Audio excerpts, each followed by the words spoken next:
I get it now. That's half the fun, is putting it together. Oh yeah, 下種貨da! Well, this was a nice little unexpected surprise. Marvel Rivals, courtesy of Blockies, just being dropped in my lap this grey, rainy afternoon, and it has brightened my day no end because I'm quite a fan of what Blockies are doing with their model kits. After just having Spider-Man and Venom revealed, hot on their heels, we are going to get Rocket Raccoon and also SPDR. And it's so much fun covering action figures because you get to see them go from the initial concept and gestation period all the way through to being products on our shelves. I remember when we were originally looking at the grayscale prototypes of these things, they got gums a-flapping because we were all wondering, how are these going to translate into actual figures that are on our shelves? And now that some people have Venom and Spider-Man in hand, we've got a better concept of this. And ultimately, they look pretty darn good. So Rocket Raccoon here, we're going to look at him first. You can see that there are lots of pieces that go into assembling this model kit. I try to emphasize that it's a model kit because that's half the fun of making these, which I never really realized. I always used to see assembling the ultimate piece as being kind of a barrier to entry. I'm like, why do I want to do this work myself? Surely you should have done this for me and I just get the finished product. But no, once I started putting these things together, I realized that, oh, I get it now. That's half the fun, is putting it together. Oh yeah, 下種貨da! I was just scared off by some semblance of hard work. I was like, no, I don't want to do that. Then when you get that first little dopamine hit of clicking something into place, you're like, ooh, that was fun. I'm going to chase this. So Rocket Raccoon looks, visually from the photos, really good. I like the Marvel Rivals art style. That's initially something that you're either going to be for or against. I love the fact that this is very different from other Marvel figures on the shelves because they can often have a very generic sort of style. And that's cool because they all fit together. But if you want something a bit different with a bit more of an artistic kind of flair, then Marvel Rivals have that because it's a different take on the characters. A lot more cartoony, a bit of an anime kind of vibe. And I kind of dig that. So Rocket Raccoon here with spikier kind of angles, more hand-drawn type proportions. I'm digging it. So one thing that's going to be a bit of a bone of contention for a lot of folks, and honestly, I do understand that, is the scale of the characters. Rocket Raccoon, for example, is a comparatively big, beefy boy compared to what he maybe should be if you're comparing him to his comic book counterpart.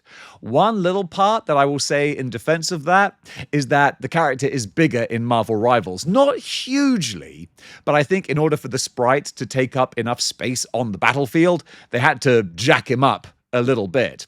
But also, if they were doing a smaller Rocket Raccoon, you couldn't really do it in this scale of figure because it wouldn't really fit the pricing structure. You might not get enough bang for your buck. So at least you're getting a big, chunky model kit here.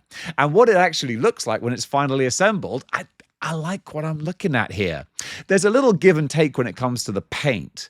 Because this is a model kit, it maybe doesn't have the same kind of super detailed high-end paint job because everything is just printed or molded in the wire frame. So it's not getting the extra paint job, it's just whatever color the plastic happens to be. So that's something that if there are customizers out there who want to put an extra little flourish on it, they could do if they wanted to. Not me personally.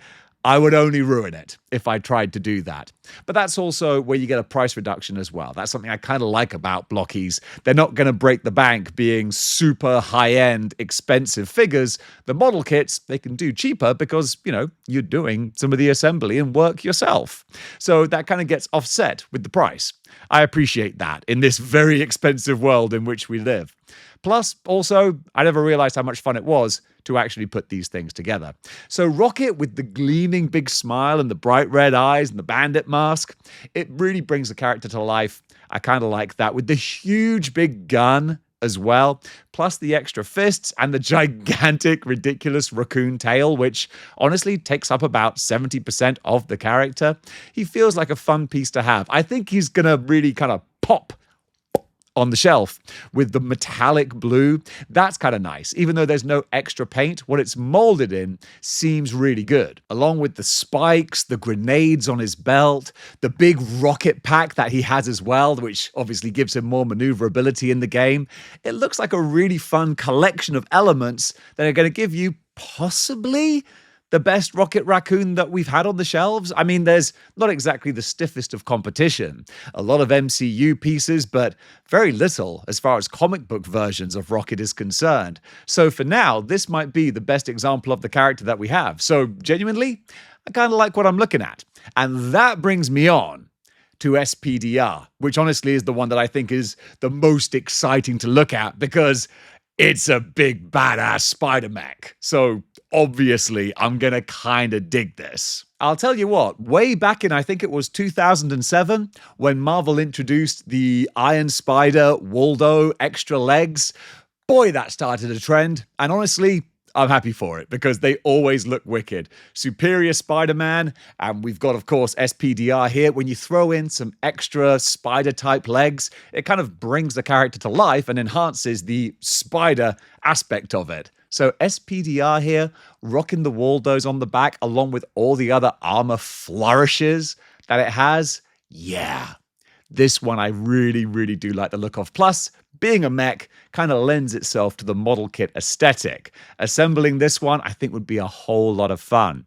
And again, with the paint job being what it is, or lack thereof, it kind of works better for a non-organic steel and chrome type character. So this one, I think, is going to be very, very popular. Because also, we haven't had an SPDR figure for a long, long time. And especially one that's so highly detailed. Don't get me wrong. Love the Legends Build-A-Figure. That's actually a real sleeper hit of a Build-A-Figure. I got a lot of time for that. I don't have much time. But this one, with all the extra details on it, I really love that. It's got a real anime kind of flair to it.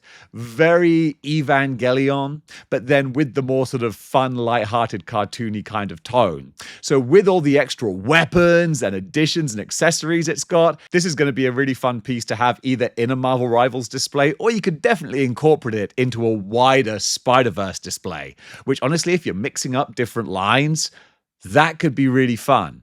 The only wild card with this is the Peni Parker, which still, even with these pictures, we only have a grayscale prototype image of this. And this is what we're all wondering about, because a lot of people are saying, is this just like a statue piece? My kingdom. For an articulated Peni Parker, it seems like it's going to be difficult to get our hands on this. Is this going to come with SPDR? You certainly would have thought so. But there's nothing too obvious to give that away, or also, as I said, how she's going to look when they're together. But the SPDR design itself, with the lovely chrome-style material, the big shoulder pads with the lasers, and all those other flourishes, it looks real fun. This is the one I'm most excited for out of the four that we've seen already.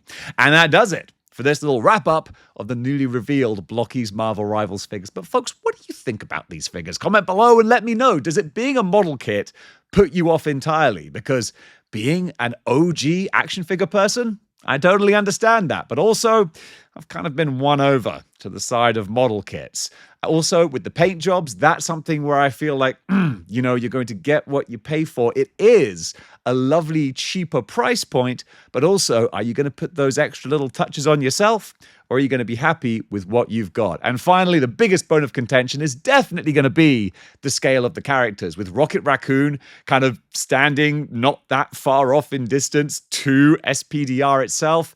You might feel like, look, unless I do some Lord of the Rings Gandalf Force perspective going on here, it ain't going to look right to my eye. And I know a lot of people are very beholden to the good Lord scale of action figures, and there ain't nothing wrong with that, because you've got to plant your flag in the sand somewhere. So gang, thank you so much for watching, and until next time, keep displaying model behavior.